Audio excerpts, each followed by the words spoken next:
Namaste and welcome all beloved members of the Jyotish community. It's such an honor and pleasure to be here with one of my deepest respected colleagues, Dr. Andrew Foss, who's going to be presenting yet again at the third annual Maharishi Parashara Conference, which is November 21st to the 25th.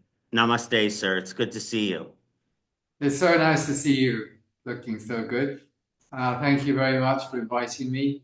And this is, the Maharishi Parashara Conference is a great name. And of course, all of pretty much, not just about everything that we do is rooted in Parashara, even if subsequent authors may have, introduced some things of their own or elaborated in some way. But on the subject of Vimshottari, we can say it's the glory of Parashara, in a way, And every astrologer, whoever they are, even a lot of Western astrologers know the Vimshottari Dasha because it's so, why do we all know the Vimshottari Dasha? I mean, until fairly recently, most astrologers only used Vimshottari, and that's because right at the beginning, when the dashas are introduced by Parashara, the first thing he says is there are many different divisions of the dashas, and then he starts on Vimshottari. He says Vimshottari is Mukhya. So Mukhya is usually translated as the chief, So people say, oh, why do we need to read the rest of this chapter? Just stick to this one because it's the best, and we only want the best, right? But the thing about Parashara is that Parashara is the master in teaching a whole sort of chapter of Jyotish in one word. He'll just say one word or two words, and you're supposed to infer a large amount out of that. So, and all the only word he's given us here is Mukhya, you see, which true, it does mean the chief or the eminent one. But it's also the leader of the pack.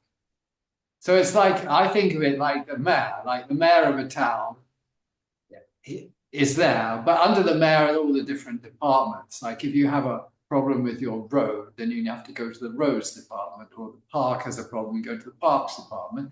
Or you could, every time you have a problem in the park, you have to go to the mayor's office and you have to try and get an appointment with the mayor, but he's too busy at night. So it's not always the right thing to do. It's to always try to go to the top man, because actually all he's going to do is say, why are you here? You should be attending to this department, whose job it is to take care of you. So if we interpret this in this way, then we should become very interested in who are the followers, who are the ones following on after Vimshottari. So one part of understanding Vimshottari is that. Then there are lots of ways of calculating Vimshottari. There are a number of different systems which are sometimes thought of as separate, but they're really variations of Vimshottari, like Muda Dasha or Tara Dasha. There's quite a few of them, Buddha Dasha, certainly. So there's a sort of group of Vimshottari variants. And some of these are related to how you start the Vimshottari. But leaving that aside, you've also got Vimshottari as itself. And then there are many different starting points you could take up. So everyone just automatically uses the moon. But there are many other possibilities. I think in my software there's 23. So, there are lots of different, you see, for example, let's say somebody comes, you don't know their time of birth at all. You have no idea. It's just that but you have the date. So the moon will move through a whole nakshatra in a day generally. So it's hit and miss. So one of the traditional methods is to use the name. You've asked the person their name.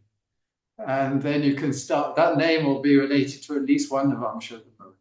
So you can start the dasha from there. So this is in my software. But actually, amazingly, it works quite well.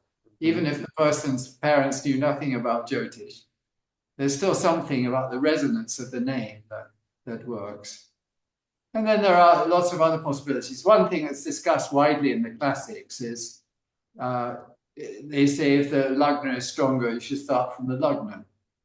So you have to assess the strength of the lagna versus the moon. So this is, this is repeated in many places, so we can't just ignore it. And then you could start from any of the planets. There might be reasons for doing that. Sanjay Rata's taught a few.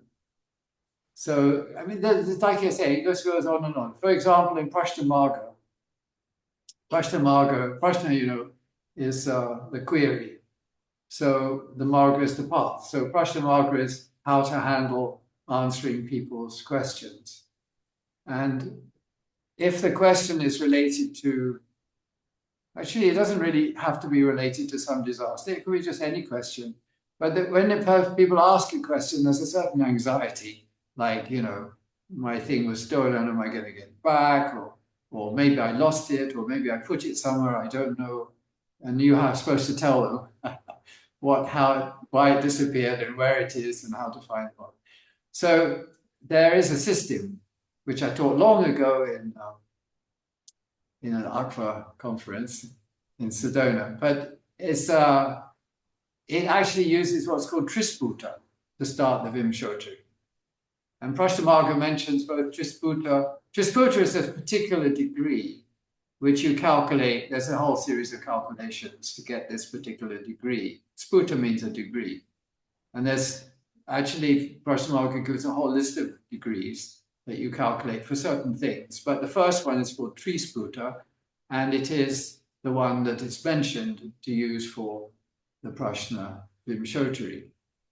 But it also mentions using Gulika. Now, Gulika is, we know, the son of Saturn, and is a very important point in the chart, actually. It has some quite negative effects. So that's another possibility. Like you see, it's a long list.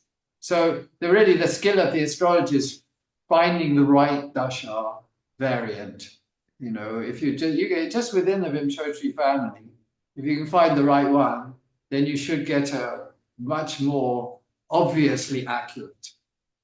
Because normally, if you just use Vimshottari, sometimes it's just like this, and sometimes it's with a bit of twisting and pulling, we can make it make sense. So, sorry about that.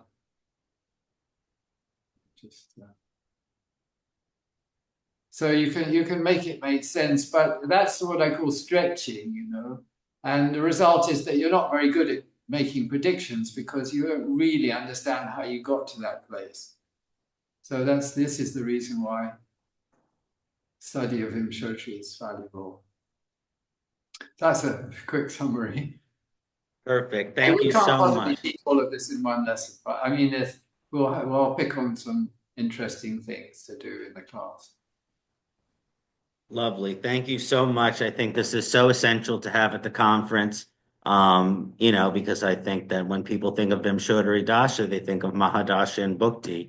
And to be able to look at these Dasha variants, that Jyotisha, and whether you're a practicing astrologer or just a lover of Jyotish, to apply these alternative Dasha variants, and be able to use them, it's a very, very beneficial tool. So thank you so much for bringing this to the conference this year, Dr. Foss. Great.